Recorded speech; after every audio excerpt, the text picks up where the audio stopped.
ও আমার ভাইরা, আমি বেশি ভালো তাফসীর করতে পারবো না, কিন্তু চেষ্টা নিব। আর আমার সামনে যারা আছেন তাফসীর মাহফিলকারে বলেন, উলামা ইকরামগণ বলেন, যিনি তাফসীরে বয়জাবি পড়াতে পারেন আর যারা তাফসীরে বয়জাবি শুনে বুঝতে পারে, ওইটাকে বলা হয় তাফসীর। তাফসীর করলে তাসদীদের অর্থ তানউইনের অর্থ করতে হয়।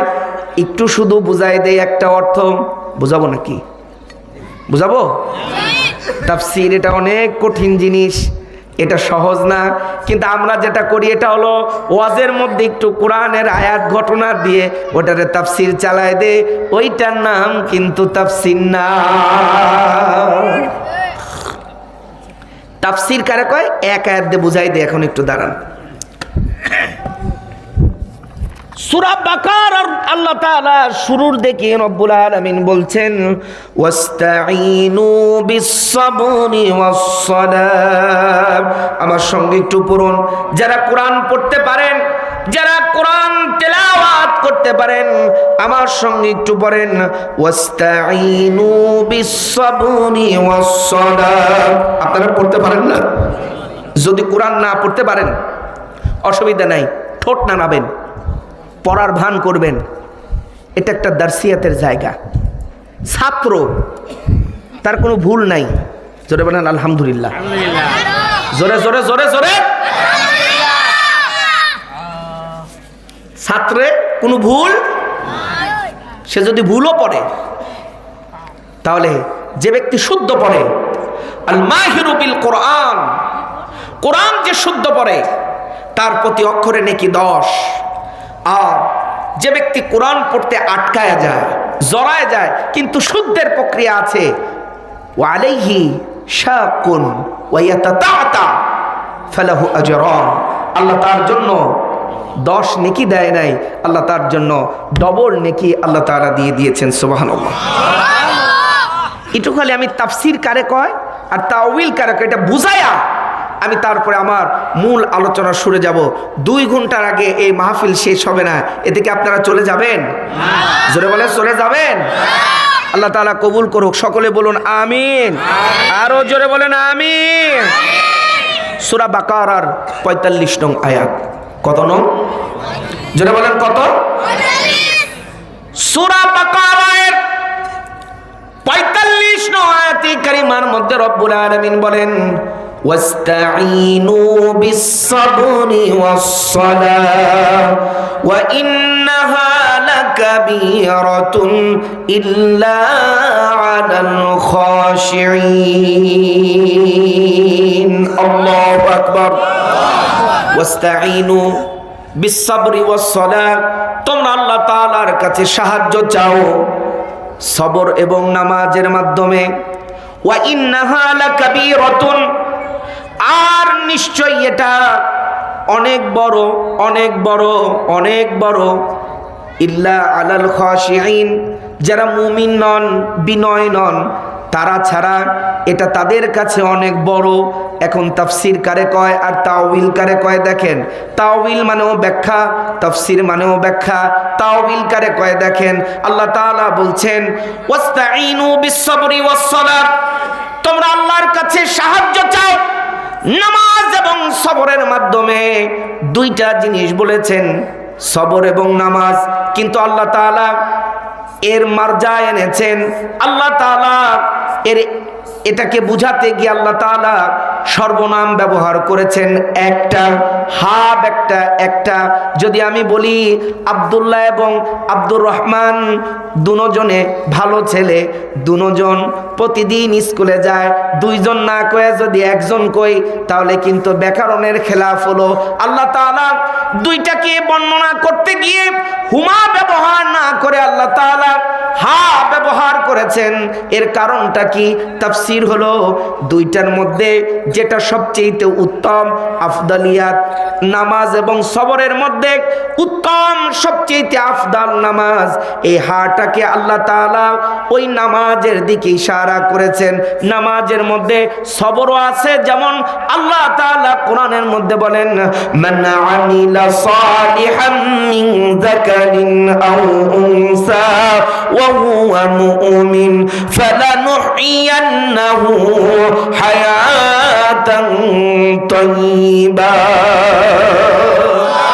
ঈমান অবস্থায় সূরা নাহলের ৯৭ নং আয়াত, ঈমান অবস্থায় নারী অথবা পুরুষ যে ব্যক্তি আমলে সালেহ করে, রব্বুল আলামিন ফালানুহইয়ান্নাহু, হু হলো পুরুষের দিকে, আল্লাহ তাআলা হুমা ব্যবহার না করে হু ব্যবহার করেছেন। এর কারণ হলো রব্বুল আলামিন নারীকে সুপ্ত রেখেছেন বিধানে, পুরুষকে রব্বুল আলামিন তার উপরে যেহেতু মান দিয়েছেন, আর রিজালু কাওয়ামুনা আলান নিসা, এই জন্য পুরুষকে অ্যাড্রেস করেছেন, নারী তার ভিতরে ঢুকে গিয়েছে।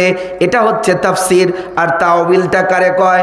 দেখেন নামাজ কয় ওয়াক্ত পড়েন বলেন, জোরে বলেন কয় ওয়াক্ত?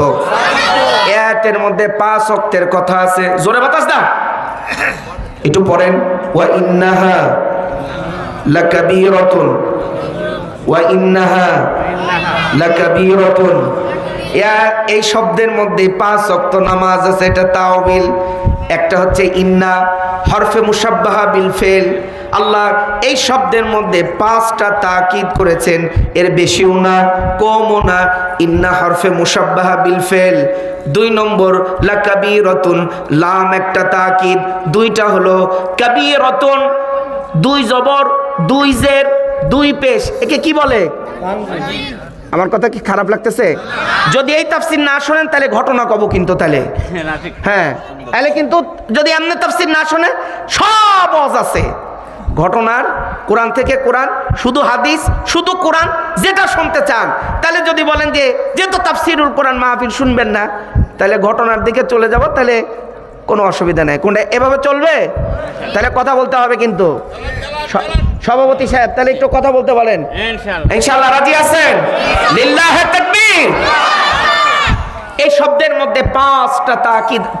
তাকিদ শব্দের অর্থ এমফ্যাসিস, ইংরেজিতে বলে এমফ্যাসিস, আর বাংলায় কয় গুরুত্ব, আর আরবিতে কয় তাকিদ। আমাদের সভাপতি সাহেব আলেম হওয়াতে সবচেয়ে আমি খুশি যে উনি আমাকে সাপোর্ট করবে, জোরে বলেন লিল্লাহি তাকবীর। এর মধ্যে কয়টা তাকিদ আছে? 5টা গুরুত্ব, জোরে কোন কয়টা? একটা হরফে মুশাব্বাহা বিল ফেল, ইন্না একটা, 2 নম্বর লাম একটা, লাম তাকিদ, 2টা হলো। এবার তানবিন লাকাবীরাতুন, 2 জবর 2 জের 2 পেশকে তানবিন বলে। 2 জবর 2 পেশ 2 পেশকে তানবিন বলে। তানবিন এটা একটা তাকিদ। 3টা হলো কাবীরাতুন, ফাইলাতুনের ওজনে সিফাতে মুশাব্বাহার সিগা, সুপারলেটিভ ডিগ্রি, আর একটা তাকিদ। 4টা হলো। আর 5 নম্বর মানা, অর্থের দিক থেকে কাবীরাতুন, ওয়াবালাতুন, সাকিলাতুন। কাবীরাতুন মানে বড়, কাবীরাতুন মানে কি?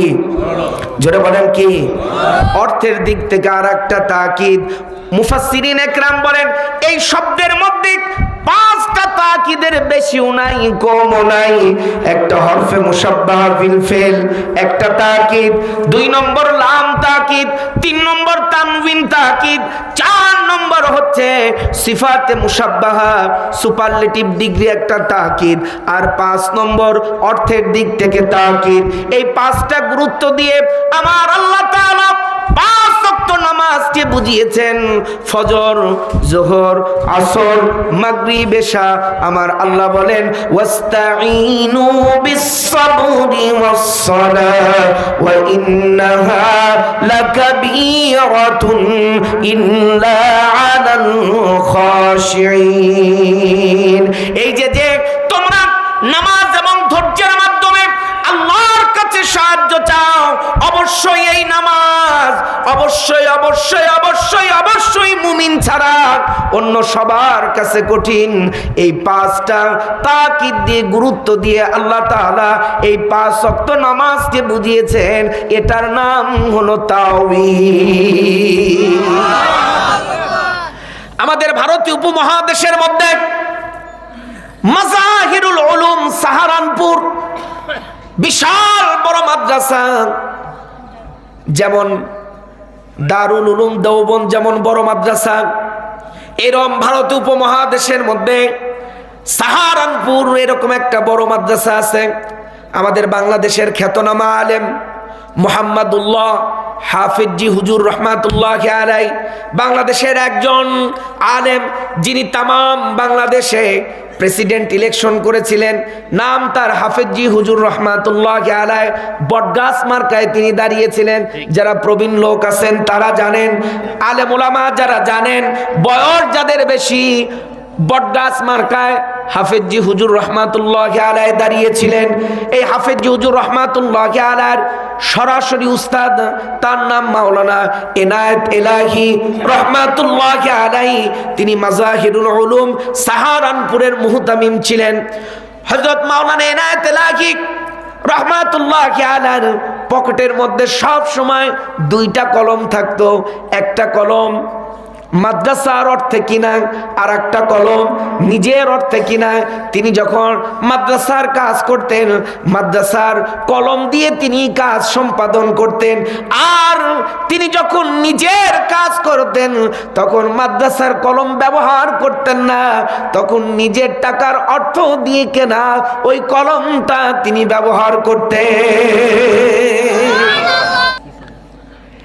এক তাবির ঘটনা,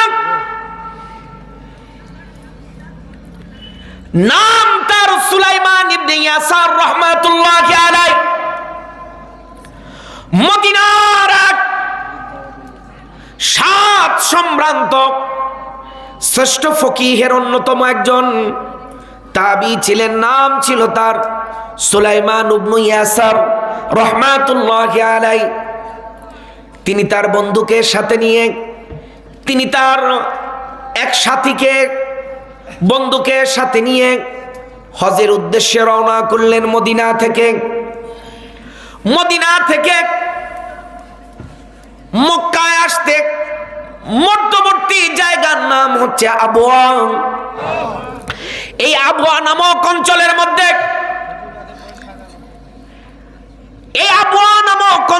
মধ্যে সুলাইমান ইবনে ইয়াসার এবং তার বন্ধু তাবু গাড়লেন একটা পাহাড়ের পাশে।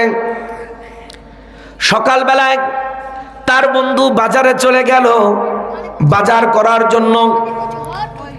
এক সুন্দরী নারী সুলাইমান ইবনে ইয়াসার রাহমাতুল্লাহ আলাইহি, তিনি অত্যন্ত সুদর্শন ছিলেন। দেখতে খুব তাকে ভালো দেখা যেত, সুদর্শন পুরুষ। এই মহিলা তার প্রতি আকৃষ্ট হয়ে যায়। এই মহিলা নিজেকে দৃষ্টিনন্দন করে খুবই সাজুগুজু করে সুলাইমান ইবনে ইয়াসার রাহমাতুল্লাহ আলাইহির কাছে তার রূপ প্রদর্শন করলেন। তার কাছে এসে কিছু চাইলেন। সুলাইমান ইবনে ইয়াসার রাহমাতুল্লাহ আলাইহি মনে করলেন তিনি বোধহয় কোনো ভিক্ষুক, ভিক্ষার জন্য, ভিক্ষা প্রদর্শনের জন্য কয়েকটা দিরহাম তার পকেট থেকে বের করলেন দেওয়ার জন্য। ওই নারী, ওই সুহাসিনী সুন্দরী নারী, সে বলে আমি কোনো ভিক্ষুক না যে তোমার কাছে আমি ভিক্ষা চাইব। তো তুমি কি? আমি হচ্ছে তোমার কাছে ওই জিনিস প্রত্যাশা করি যা একজন স্ত্রী তার স্বামীর কাছে আবদার করে থাকে। সুলাইমান ইবনে ইয়াসার রাহমাতুল্লাহ আলাইহি ভাবলেন শয়তান, কোন শয়তান তোরে আমার কাছে পাঠাইছে, এটা বলে সে হাঁটুর উপরে উপর করে তিনি কান্না শুরু করে দিলেন। মহিলাটা তার অবস্থান দেখে কিছুক্ষণ পর যখন চলে গেল, অনেকক্ষণ পর বাজার সেরে, আবওয়া নামক বাজার সেরে যখন সুলাইমান ইবনে ইয়াসারের বন্ধু যখন আসলো, সুলাইমান ইবনে ইয়াসার দেখে কান্না করতেছে, হাঁটুর উপর বসে বসে কান্না করে। সুলাইমান ইবনে ইয়াসারকে তার বন্ধু জিজ্ঞাসা করে, আমার বন্ধু কান্না করো কেন তুমি, তোমার কি হাল, কেন কান্না করো? সুলাইমান ইবনে ইয়াসার বলেন, ভাই আমার জীবনের মধ্যে এমন একটা ঘটনা আজকে ঘটছে, কোনোদিন এইরকম ঘটনা ঘটে নাই। এই ঘটনা প্রবাহ যখন তার বন্ধুকে যখন শোনালো, তার বন্ধু চোখ দিয়ে পানি বের করে কান্না করতেছে। তখন সুলাইমান ইবনে ইয়াসার বলেন, ও আমার ভাই, অন্যায় না করেছি আমি, অন্যায় করেছি আমি, কান্না তো করব আমি, তুমি কান্না করো কেন? তার বন্ধু বলে, ভাই আল্লাহ তোমারেও বাঁচাইছে আমারেও বাঁচাইছে, শুকরিয়ার কান্না করতেছি। যদি তুমি বাজারে বেবিচারে যাইতাম, আর আমি যদি না যাইতাম তাহলে আমার সঙ্গেই মহা অন্যায় কাজ হয়ে যেত, আমি বেবিচারে লিপ্ত হয়ে যেতাম। এই জন্য বেবিচার থেকে আল্লাহ আমাকে বাঁচিয়েছেন, এই জন্য আমি কান্না করে আল্লাহর শুকরিয়া আদায় করতেছি। আর তুমি যেহেতু তাকওয়ার উপর প্রতিষ্ঠিত, এই জন্য আল্লাহ তাআলা তোমাকে এই মহা ফাসাদ থেকে আল্লাহ বাঁচিয়ে দিয়েছে। সূরা আরাফ আয়াত নম্বর 201 আমার আল্লাহ তাআলা বলেন, ইন্নাল্লাযীনা তাকাউ ইযা মাসসাহুম তাইফুম মিনাশ শাইতানি তাযাক্কারু ফাইদা হুম মুবসিরুন। যারা তাকওয়ার উপর প্রতিষ্ঠিত থাকে, সব সময় তাকওয়ার উপরে থাকে, ইযা মাসসাহুম তাইফুম মিনাশ শাইতানি তাযাক্কারু, শয়তান যখন তাদেরকে প্ররোচিত করে, শয়তান যখন তাদেরকে পাপের দিকে যখন নাড়া দেয়, আমার আল্লাহ তাআলা বলেন তাযাক্কারু, তখন তাদের দিলের মধ্যে আল্লাহর ভয় তৈরি হয়ে যায়।